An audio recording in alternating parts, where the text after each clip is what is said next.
Longplay 4K Review, Second Sight.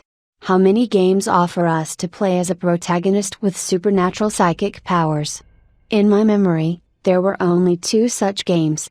Strange as it may seem, unusual game mechanics with the use of telekinesis, telepathy and other extraordinary abilities have only 2 representatives.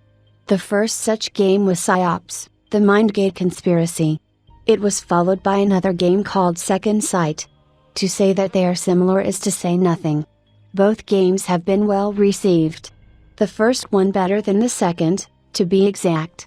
Both games won awards, one praised for its game mechanics, the other for its script. And they even had similar fates. Both games were eventually neglected and eventually forgotten. It's worth remembering about Second Sight, at least, because we have only 2 games like it, so it's a good reason to tell you about it in detail in my review. Second Sight was made by developers from Free Radical Design Studio.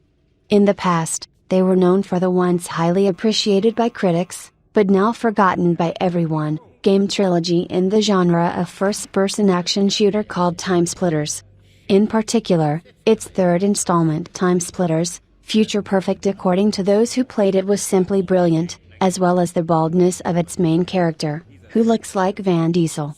Second Sight is connected with that game only by the fact that the protagonist here is also bald, but he uses not physical, but mental strength against his enemies. Here the development team emphasized not on shooting, but on quiet passing and solving puzzles. The authors themselves proudly called it a tense psychological thriller. Let's find out if they succeeded and why you should pay attention to it. First of all, let's deal with this point at once. Comparison with Psyops, the Mind Gate Conspiracy cannot be avoided. Second Sight has similar game mechanics based on the main character's psi abilities. They also have a similar plot in some ways. Both are from the PS2 console and both came out around the same time. I don't want this whole article to be a comparison of these 2 games and will keep it simple. I'll just say right off the bat, Psyops is better. Period. Everything about the physics of items and gameplay elements Second Sight does either differently or just plain worse. So don't look for any mention of the former in the text except for this and the last paragraph. Second Sight, the game is different. Here, the player is almost always put in a rigid framework, leaving no chance for improvisation. If it says that a particular segment of a level must be done quietly, that's the only way you'll get through it. You have no alternative paths or other ways. Causing a commotion in enemy territory. Enemies will descend on you, and those in turn will spawn more by radio, and so it will go on for ages, until you find a quiet corner and start playing by the rules. Even though the guards and soldiers here are not very smart, you still have to move with your knees bent. Sometimes they lose sight of you, even if you've just rounded a corner in the corridor right in front of them. But when 10 people or more run to the alarm, you'll have no choice but to run the previous save. On the other hand, it shouldn't be a problem to go quietly. The main character has a special ability, to make enemies believe that he is not here and become invisible to them. Of course, you can use it only for a certain time, until the psi energy scale runs out. As a rule, it is not difficult to run past the guard's nose and then sit behind cover and wait for the scale to regenerate for the next run. This is precisely my problem with the game. It's not that stealth is forced on me, it's that stealth itself isn't particularly interesting. To be honest, the stealth playthrough is pretty simple and monotonous most of the time. However, there are some nuances here. CCTV cameras are placed on the levels and for them the main character is always where he is. To break the technique is not difficult. For example, you can ruin them with literally 3 shots from a non-lethal weapon like a tranquilizer. If there is a camera control panel on the level, you can disable it. But that's not all. Sometimes you'll still get caught by cameras, because level designers are very clever in placing them on the locations. They are often located where you don't expect them at all. But, in my opinion, even that doesn't make stealth exciting. It's not hard to see where the cameras are. You just need to be attentive and look around. When it comes to shooting, You immediately begin to realize that keyboard and mouse are bad allies in a third-person console game. Here, however, those who ported the game to PC are also to blame. Shooting is done with the help of auto-aim, but aiming at the enemy requires some unimaginable efforts. It's hard to explain in words, but it's as if it sticks intentionally a few millimeters away from him. But if it's not so hard to get used to it, the camera here is a form of mockery. Sometimes, when you are just walking along the level, not touching anyone, and no one touches you, everything is fine. As soon as you stick to the wall and start playing as a spy infiltrating enemy territory, the camera starts getting stuck in the most inconvenient angles. Sometimes it gets stuck right above the bald head of the protagonist, hidden behind a box, and refuses to move, no matter how hard you twist the mouse.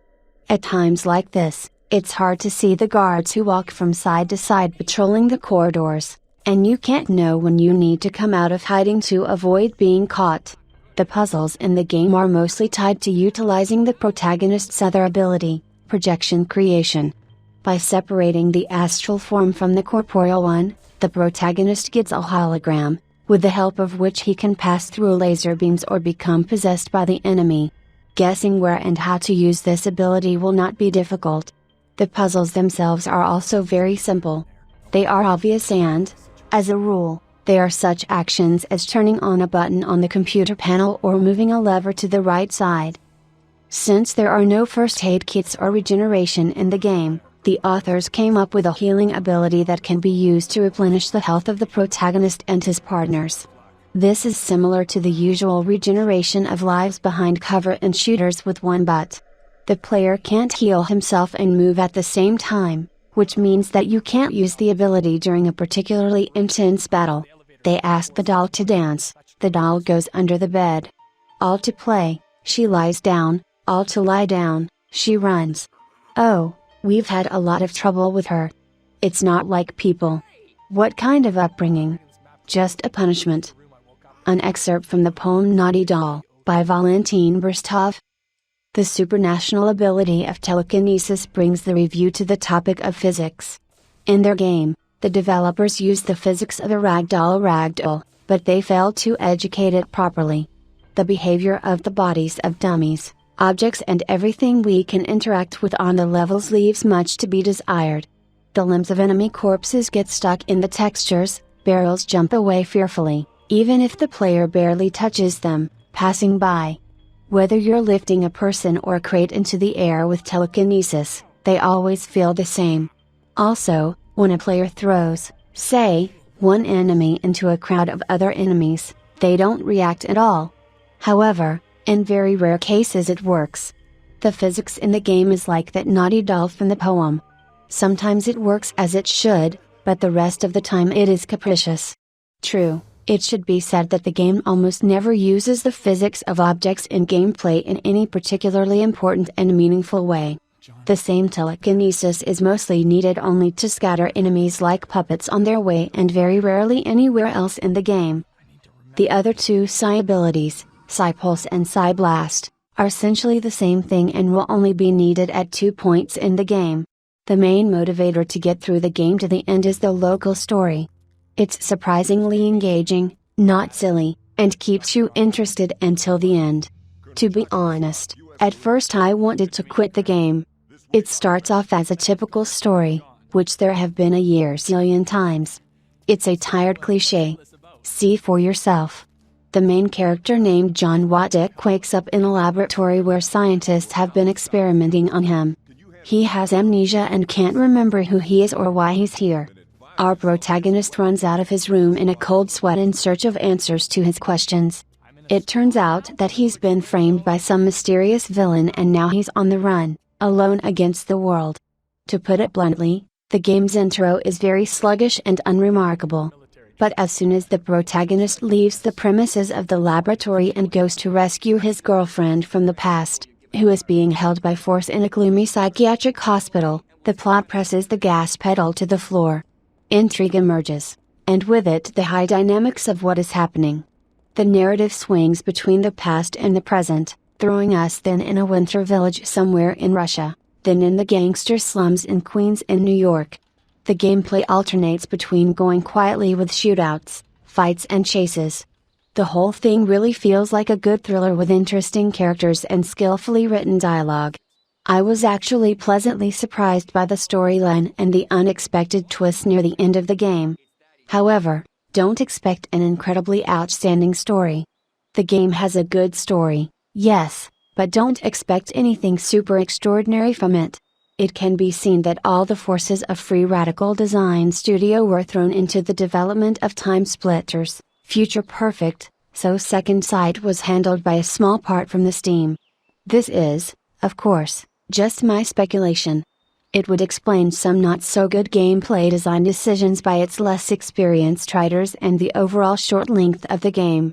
But despite all my complaints about it and its several significant flaws, the game still has more positives than negatives. You'd think from the text that I'm being too picky, but I'm not. I actually enjoyed it. If you like story in your games, play Second Sight. If you like game mechanics more, play Psyops, the Mindgate Conspiracy. If you like both, play both. Second Sight is much better than it may seem at first glance, maybe, in a way, that's why the game is called that. And well deserves the title of Hidden Gem. It's a good, but neglected game,